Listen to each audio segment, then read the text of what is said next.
let's get to some real fights here. And we kick things off with topic number 1, of course.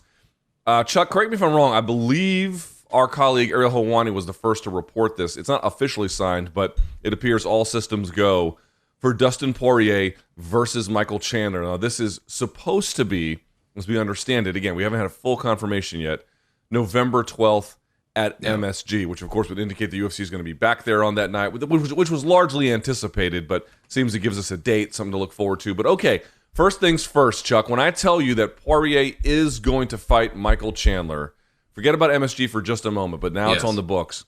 Your first reaction is what? Barn burner.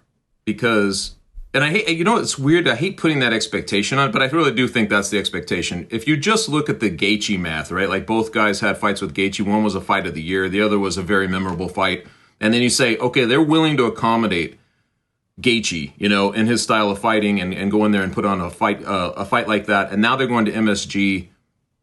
It has those title implications to it, which is kind of the bonus to it, but I feel like realistically, the bad blood between two very nice guys going against each other on that big of a stage, being the first fight, by the way, that's announced, or is materializing first, I guess, on a fight card that's guaranteed to have at least a title fight above it, speaks volumes. But I just think that those two guys, man, I think that they want to put on shows. And like that, when you put them together, and especially kind of in the build up to this is one of the first times I can remember Dustin Poirier being truly disliking a guy, going into it. So I feel like it's going to be a really good fight, and I love that it is shaken out where it might have title implications. So I think it's a barn burner. It's going to be one of those great swing bouts that kind of the bang for your buck, right? Like if you're on the fence about buying a pay-per-view, you remember that's on it, you purchased the pay-per-view. Yeah, I don't imagine that this would headline, but I do imagine that it would serve as a, to your point, like an anchor fight on the main card, something that really gives you some choices to make about your purchasing that month. Now, as it currently stands, Chuck, you got Poirier sitting at 2, Chandler sitting at 5. So here's the rest of the top 5. There is no champion, right? In reality, there is no champion. Right. So Oliveira is 1, Poirier is 2, Gaethje is 3, Islam is 4, Chandler is 5. Gaethje just lost to Oliveira. We have on the books at 280 Oliveira versus Makhachev. Yep. Is it fair to say it seems impossible to deny at this point for Dustin Poirier having gone up against Khabib and falling short, and then against Charles and then falling short? I think that Poirier versus Chandler is a number 1 contenders fight. Is it not? I think it is. I really do. And it helps that Charles Oliveira now is in doubt. Now, it'll be, especially if Islam is to win that fight and he wins the title, I think that you then have a situation where it's a new guy, it's a new challenge, it's new blood, all of that stuff. So I think that the winner would be, I think, a slam dunk, depending on how the fight plays out with Islam and Charles. But I do think that even if Oliveira is able to win, that if this is a good showing, right, like in the timing-wise and everything else, I think probably it is. I think it's just it's set up to be that way, and like you just mentioned, where they're at, having to go through, one guy has to go through the other to get to that. So I think it sets up perfectly to be the number 1 bout. Yeah. This fight is incredible because, to your point, you called it, your first thought was barn burner. I would completely agree. Number 1, you've got stakes, as we just indicated. It seems like, again, I want to be clear, as Chuck and I are discussing this, UFC brass haven't confirmed that this is a fully thing, and even if it is, that it's for number 1 contender. By the way, there could be a couple of things where, if God only knows what happens at UFC 280, is there a world where this one at 281, which is what I'm guessing it's going to be, is somehow for an interim title if something happens to the champion and he's injured? That's a good point. There's all kinds of ways that this could be already big stakes, but potentially even bigger. But the action fight thing, 2 things stand out to me. It's like, number 1, bro, for Dustin Poirier to still be an action-oriented fighter this long into his career with as many miles as he has is fucking remarkable. Like, even just like the Alvarez fights and then the Gaethje fights, just those by themselves, not even including the Holloway fight, not even including the Pettis fight, which was actually kind of blood and guts for a while as well, is truly remarkable. And I gotta say this, man, don't you agree? And if you don't, by all means tell me, but I feel like you might. Michael Chandler made the move from Bellator to the UFC, at I thought the right time, right? Like, if he was going to do it, that was the time. Yep. And B, Yes. Has he been up? Has he been down? No question. He has done both. But in terms of delivering what he said he was going to deliver, which was a shot into the arm into the division, and to kind of always be that ever-present threat at the top, where now he's in an ostensibly number one contenders fight. I don't know if he's going to win this fight, Chuck, but of course he might. But my only point is, everything that he basically promised from going from Bellator to UFC, he has more or less delivered on, and then some. This fight hasn't even happened yet. When you reflect on him making that switch, do you agree with me that it's gone, again, not best case scenario, but promises made, promises kept. I will say that. Yes, and he's exponentially gotten bigger. I think that was the key too. I think that he was people who pay, the Bellator brand has done a pretty good job of making these guys visible, but I feel like once he got to the UFC and you're seeing him against these brand names, it became a different thing for Michael Chandler. He's only 2-2 in the UFC, but somehow because of the style of fights he's bringing and the just what he's putting these guys through to get those W's, as kind of translated into, it doesn't matter, like it kind of transcends the win-loss column. Obviously, you can't stack too many losses, but the types of fights he's been putting on, man, he's as advertised. I think the willingness to go in there, take on these guys, ruffle some feathers. Actually, he's gotten very good on the mic too, man. You've probably talked to him over the years. I think that originally he seemed like almost like a goody two shoes in the game, like for the Bellator for a long time. He was doing the Dave and Buster commercials, and he seemed a little religious. It was just he was kind of like, he just wasn't the shit talker that he's kind of become. And I think that's he's playing the game a little better too. But man, when you go out there and you make promises and you uphold those promises, once you're in there, people love you, man. It's kind of that, it's that thing with Israel Adesanya when there's a big talk, but sometimes the action doesn't deliver on what he's saying. That feels disappointing sometimes.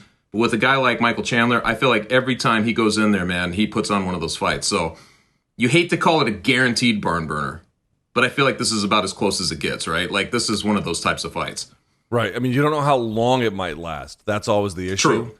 Right? True. But for as long as it lasts, like, hey, Chandler's not going to be the guy that jabs and low kicks his way to 5-round victory. It's just not, you know what I mean? Dude. It's just not who he is. Yes, and you know what's kind of crazy about this is it's a Madison Square Garden, once it's finalized, all that stuff. But like Madison Square Garden has been kind of a house of horrors for Michael Chandler. He lost to Brent Primus, remember back in the day, like 2016, a major upset back then. And then he did have the fight of the year, with Justin Gaethje, but he ends up losing that. So he's 0-2 in the Mecca, man. So he's going to have to. I don't want him to go down as the guy who couldn't win at Madison Square Garden either. You know what I mean? So hopefully for his case, or for his peace of mind, he shows up and he gets it done. You know what I mean? Now, how does this, or maybe it doesn't. So, like, I guess the question would be, to what extent does a win here transform anything for them? Again, let's work under the premise for now, and this could be very, it's totally invented. But let's operate under the premise that the winner here does get a title shot. Now, here's the thing. We saw Chandler go up against Oliveira. He got very close, but no cigar. We've seen, we did see Poirier get the interim title against Max Holloway, but then subsequently, his efforts at unifying it or reclaiming it didn't go well. So it's not like we necessarily see them in like brand new territory exactly.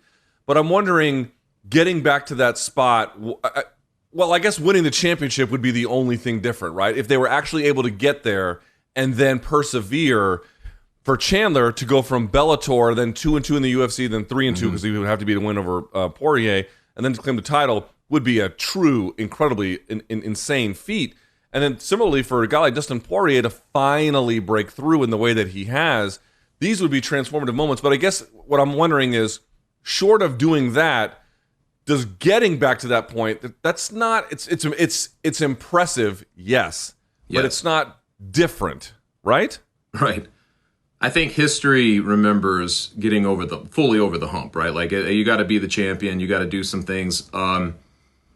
It is impressive. I look at, like you mentioned off the top of this, you look at the Poirier's run, especially, remember, he kind of was introduced at such a young age, and then he had that documentary that added kind of this weird expectation to him, like maybe he was going to be, a champion sooner rather than later. Fightville. He had the whole Yes, Fightville, it was very interesting. It's actually more fun to watch now like at a remove and go back and watch it than it was in the day. But the whole Conor McGregor thing where he was kind of buried, just one of the victims of Conor McGregor during that whole boom period for McGregor.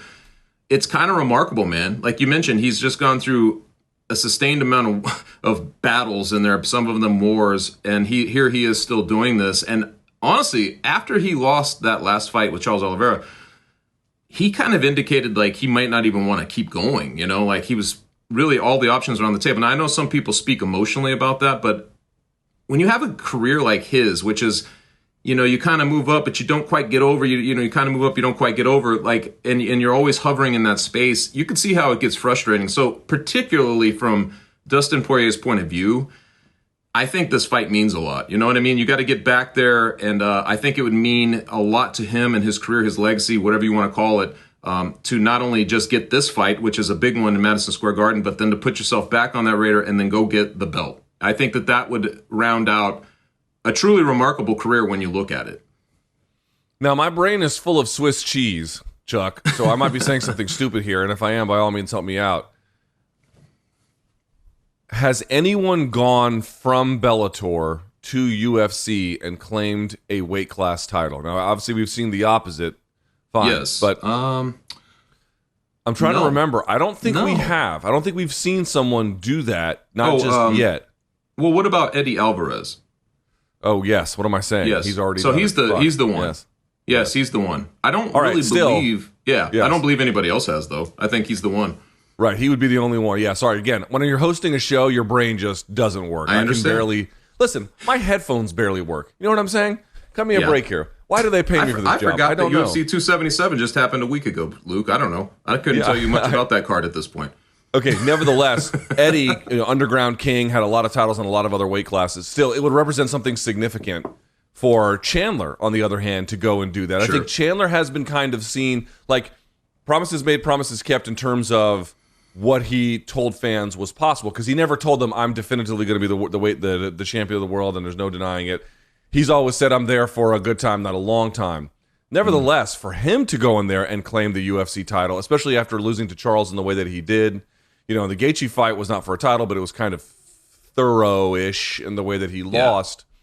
Dude, that would be big for him as well. This guy, for folks who may not remember, for a long time, like, do you remember when he was fighting Rick Hahn on Spike TV? Oh, yeah. Yes. Dude, Bellator wanted to make this guy the face of the organization. For him, Eddie Alvarez, I don't think he ever occupied that space for Bjorn Rebney, not in the same kind of way. So to take that guy, the former face of Bellator, and then for him to go to UFC at the very last good window he had and claim a title, dude, that would be fucking huge. It would be huge. And you nailed it. I think that he happily took that mantle as being the face of Bellator for the longest time, man. I mean, I think he was happy to do that.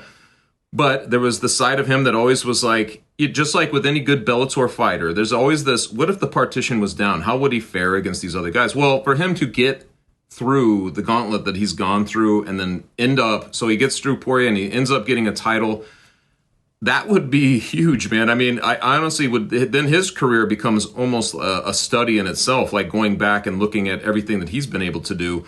I do think that would be very, very big, especially given that he fights the style he said. Like you mentioned, man. I mean, it's like if Justin Gaethje had ascended and now was on a title reign, you'd look at him the same way. Like, that's not sustainable. It's not sustainable for living, and it's not sustainable for holding a title. But to get it, right, like to win it, that would speak volumes for how good he is given that style. Fair enough.